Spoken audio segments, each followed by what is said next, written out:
రాజన్న మాట్లాడాడు, కృష్ణన్న మాట్లాడాడు, మనోజ్ రెడ్డి మాట్లాడాక మాట్లాడేది ఏం లేదు. మొత్తం అన్ని విషయాలు చెప్పాడు. ఎన్నిటిగా వీటికి వచ్చిన కనుక 2 విషయాలు చెప్పుకోవాలి. ముఖ్యంగా కొండాపూరు, మల్కాపూరు, లింగంపల్లి, ఆ తర్వాత శ్రీపతిపల్లి, చిన్నపెండ్యాల నుంచి వచ్చేసినటువంటి పట్టభద్రులందరికీ స్వాగతం, సుస్వాగతం.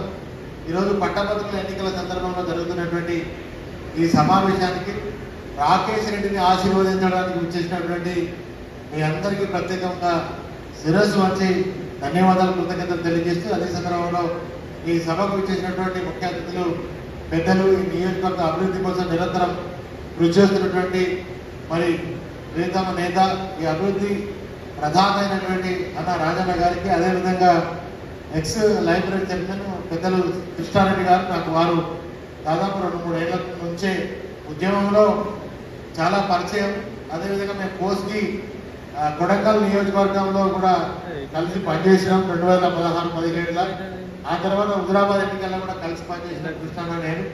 అదేవిధంగా మరి యూత్ కోఆర్డినేటర్ రాకేష్ రెడ్డి గారికి, అదేవిధంగా గ్రామ శాఖ అధ్యక్షుడు మాధవరెడ్డి గారికి, ఉప సర్పంచ్ వంశీ గారికి, వార్డు సభ్యులు అశోక్, ఎక్స్ఎంపీటీసీ రాజు గారికి, ఎక్స్ పార్టీ మాజీ మండల పార్టీ అధ్యక్షుడు మనోజ్ రెడ్డి గారికి, గ్రామ శాఖ అధ్యక్షుడు రవి గారికి, ఇతర పెద్దలందరికీ, పట్టభద్రులందరికీ మరొకసారి నమస్కారం తెలియజేస్తూ, మరి ఈ పట్టభద్రుల ఎలక్షన్స్ అంటే మామూలుగా స్థానిక సంస్థల ఎలక్షన్లు ఎంపీ ఆ ఎలక్షన్లకు దీనికి భిన్నం ఉంటుంది.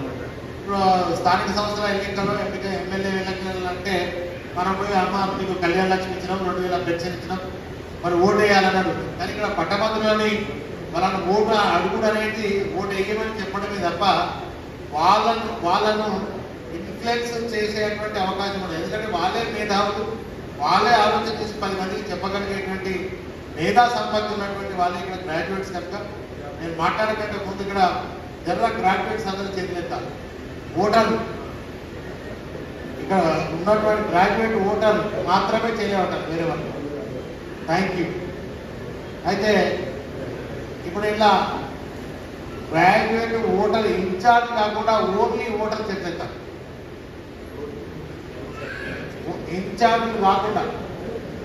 ఇన్ఛార్జ్ కాకుండా మామూలు ఓటర్ పోయి ఇళ్ళలో పోయి ఓటేయండి అనే వాళ్ళు కాకుండా 25 ఓటర్లకు అట్లా కాకుండా ఓటరు ఓన్లీ ఓటర్. నీ పేరేంత? సంపత్ దగ్గరికి మన గులాబీ జెండా పట్టుకొని ఎవరైనా ఓటు అనేదానికి పోయినా ఇన్ఛార్జ్ 25 ఓటర్ల ఇన్ఛార్జ్ ఉంటారు. కానీ సంపత్ ఏరియాకి సంబంధించిన ఇన్ఛార్జ్ సంపత్ ఇంటికి పోయి సంపత్కు ఫోన్ చేసి అన్న రాకేష్ అన్న ఓటేయాలనే ఒక్కసారి ప్లీజ్ అన్న అని అడిగిన గులాబీ సైనికుడు ఎవరైనా ఉంటే ఆ ఏరియా ఇన్ఛార్జ్ ఉంటే ఒక్కసారి లేచి నిలబడాలి. అడిగిన అతన్ని నిజంగా అడిగినందుకు నీకు ధన్యవాదాలు. రాకేష్ ఓటేస్తానన్న, మరి బరాబర్ అవుతానడా, దొంగల ఓటేయాలన్న వ్యక్తిని చూపించింది. చాలా ధన్యవాదాలు. మరి ఇప్పుడు ఈ పట్టభద్రుల ఈ ఎన్నికలలో లోకల్ అంటే స్థానికంగా ఉండేవాళ్ళు, ఉద్యోగ రీత్యా కానీ, వ్యాపార రీత్యా కానీ, ప్రైవేటు రంగ సంస్థలలో పనిచేసిన వాళ్ళు కానీ, హనుమకొండలో, వరంగల్లో, ఆ తర్వాత ఇతరాత్ర ప్రాంతాలలో, హైదరాబాద్ ఇతరాత్ర ప్రాంతాల్లో నివసించేటువంటి వాళ్ళ లిస్ట్ ఒకటి సపరేట్ చేసినా లోకల్, నాన్ లోకల్ వాళ్ళ నంబర్లతో సహా అన్నీ వచ్చేసినాయా, ఉన్నాయా రెడీగా? పక్కా నాకు ఇచ్చేస్తారా? రైట్. ఇదంతా ఎందుకు అడుగుతున్నా అంటే 24 గంటల తర్వాత ప్రచారం అయిపోతుంది. రేపు ఈ టైం కల్లా దాదాపుగా ప్రచార కార్యక్రమం అయిపోతుంది. 48 గంటలలో ఎలక్షన్ కూడా అయిపోతుంది. అంతే కదా అన్న? సమయం లేదు మిత్రమా, అంతేనా కాదా? కనుక ఈ ఉన్న సమయంలో మీరందరూ పూర్తి స్థాయిలో ఇంకా నాకు బడి ఉండే 30 అని స్కూల్ నడిపినే ఒక కరస్పాండెంట్ ఏదో ప్రైవేట్ బడి ఉందో లేదో తెలియదు. అయితే ఎండాకాలం వచ్చిందంటే పేరెంట్స్ దగ్గర పోయి పిల్లల్ని పంపించమని అనేది. ఇక మామూలుగా సరిగా లెక్కలంతా లేవు సార్, ఏం చేయాలి సార్, వేరే బడికి పంపుదామని అనుకుంటున్నాను సార్ అని అనేటోళ్ళ. అనగానే నేను ఏమైనా లెక్కల సార్ని మార్చేస్తా, మంచి లెక్కలు చెప్తా, ఒకవేళ వచ్చే సంవత్సరం మంచిగా రాకపోతే వేరే బడి పంపించి అని 10 సార్లు పోయి మళ్ళీ ఆ పిల్లవాడు వ్యాన్లో స్కూల్కి వచ్చేదాకా పట్టుబట్టేది. ఇప్పుడు మనం కూడా ఇన్ఛార్జ్ 25 ఓటర్లకు ఇన్ఛార్జ్ ఎవరైతే ఉన్నారో చాలా శక్తివంతమైన వాళ్ళు. మీరు తప్పకుండా ప్రతి ఓటర్ని బూత్ దగ్గర తీసుకొచ్చి ఓటేయించేదాకా, అది రాకేష్ రెడ్డికి ఓటేయించేదాకా మీ బాధ్యత తీసుకోవాల్సినటువంటి అవసరం ఉంటుందని చెప్పి విజ్ఞప్తి చేస్తూ, అంతేకాకుండా మరి ఓటు అంటే గతంలో ఆడ కారు గుర్తు ఇంకో గుర్తు ఉండదు. రాకేష్ రెడ్డి అనే పేరు ఉంటుంది, ఇట్లా ఆ పేరుకి ఎదురైన బొమ్మ ఉంటుంది, ఖాళీ స్థలం ఉంటుంది, డబ్బా. ఆ డబ్బాలో ఒక గీత పెట్టాలి అంతే. గీత గురించి అన్నయ్యల వాత గురించి చెప్పలేదు, చెప్తే అయితే ఈ గీత ఈ దేని మధ్యలో అటు నేను కూడా తాగద్దు. ఇదివరకు గ్రాడ్యుయేట్ పల్లరాయిసినంత కేసీఆర్ కదా ఓట్లు, కొత్త ఓటర్లకు కొద్ది ఇబ్బంది కనుక మీరు తప్పకుండా ఇట్లా గీత ఎటు ఇది ఇంత కొద్దిగా రైట్ సైడ్ ఇట్లా మంచి ఉన్నది కానీ అట్లా కూడా అవసరం లేదు. ఓన్లీ ఒక గీత పెట్టేస్తే ఓటేసినట్టు అయిపోతుంది. ఇంకా ముఖ్యమైనటువంటి ఒక సమాచారం ఏంటంటే, కొంతమంది కరువు కట్టినటువంటి కాంగ్రెస్ వాళ్ళు లేదనుకోని కాదంతా, కరువు కట్టినటువంటి ఇంకేదో పార్టీకి సంబంధించినటువంటి వాళ్ళు ఊహలో 2, 3, 4 ఉన్నారు అనుకో ఊళ్ళే. ఇప్పుడు ఫర్ ఎగ్జాంపుల్ ఇక్కడ ఎన్ని ఓట్లు ఉన్నాయనగా ఈ ఊర్లో 138 ఓట్లు ఉన్నాయి. ఎన్ని పోలైతే అన్న ఈ ఊరోళ్ళు 138కి ఎన్ని పోలైతే అందాదనే ఒక 100 పోలైతే 100 పోలైతే రాకేష్ రెడ్డికి ఎన్ని పడతాయి? 70 నుంచి 80 వరకు పడతాయి. ఇక 20 ఓట్లు తప్పన మనకు పడని ఓట్లు ఆ 20 కూడా ఉన్నాయి. ఈసారి 100కు 100 మనకే పడుతున్నాయి. అయితే తప్పన తప్పిపోయి ఆ 10 ఓట్లు 20 ఓట్లు వేరే వాళ్ళకి వేసే సందర్భం వస్తే వాళ్ళని ఒక రిక్వెస్ట్ చేయండి. ఏం రిక్వెస్ట్ చేస్తారంటే, 2వ ప్రాధాన్యత ఓటు మనకేమో చెప్పండి, ఏమంటారా? మొదటి గీత వాళ్ళకి వేసుకొని 2వ ప్రాధాన్యత ఓటు మనం రాకేష్ రెడ్డికి ఏమో చెప్పి రిక్వెస్ట్ చేయాలి, ఇచ్చాలి. ఇది బాగా తెలియగల పని. ఎందుకంటే ఇప్పుడు ఓడిపోయిన ఫస్ట్ లెక్క పెడతారు, గెలిచిన వాళ్ళు లెక్క పెట్టరు. అందరినీ ఓడగొట్టుకుంటూ లాస్ట్కి వచ్చేదానికి లాస్ట్ లెక్క పెట్టేది గెలిచిన లెక్క పెడతారు. కనుక అంటే 4వ ప్రాధాన్యత, 2వ ప్రాధాన్యత, 3వ ప్రాధాన్యత ఇవన్నీ లెక్క పెట్టుకుంటా ఇక మొదటి ప్రాధాన్యత వస్తారు.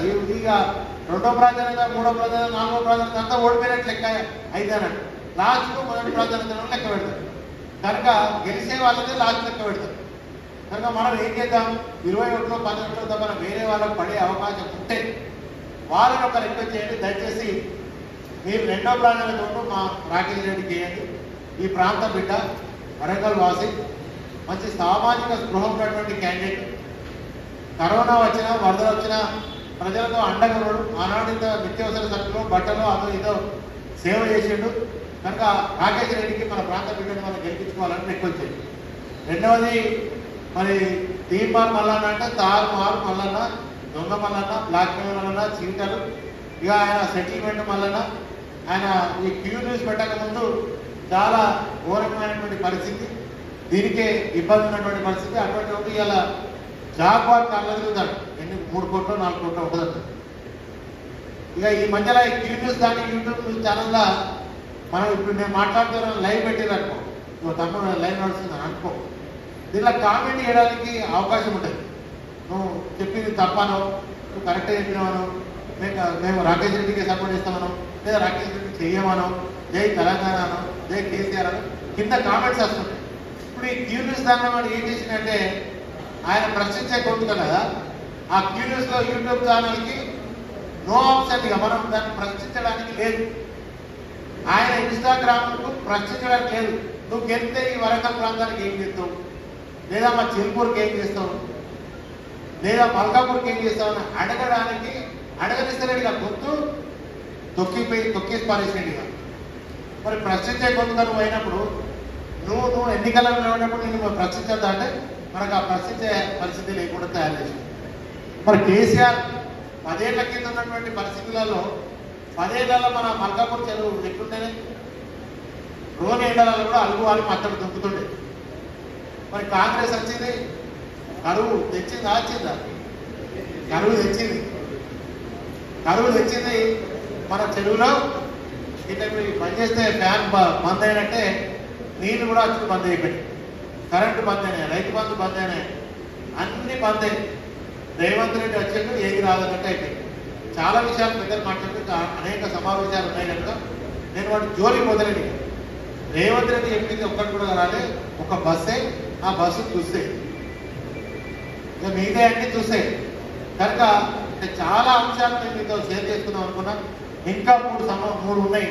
తమ్ముడు చాలా చక్కగా క్లారిటీ కూడా చాలా ఇచ్చిండు. మన పెద్దలు రాజన్న కూడా చాలా విషయాలు చెప్పింది కనుక దయచేసి మీ చేతులు జోడించి చెప్తున్నా, ఈసారి రాకేష్ రెడ్డి గారికి మీకు పెద్ద ఎత్తున మద్దతు ఇచ్చి మొదటి ప్రాధాన్యత ఓటు వేయవలసిందిగా మీ అందరినీ విజ్ఞప్తి చేస్తూ జై కలెక్టర్.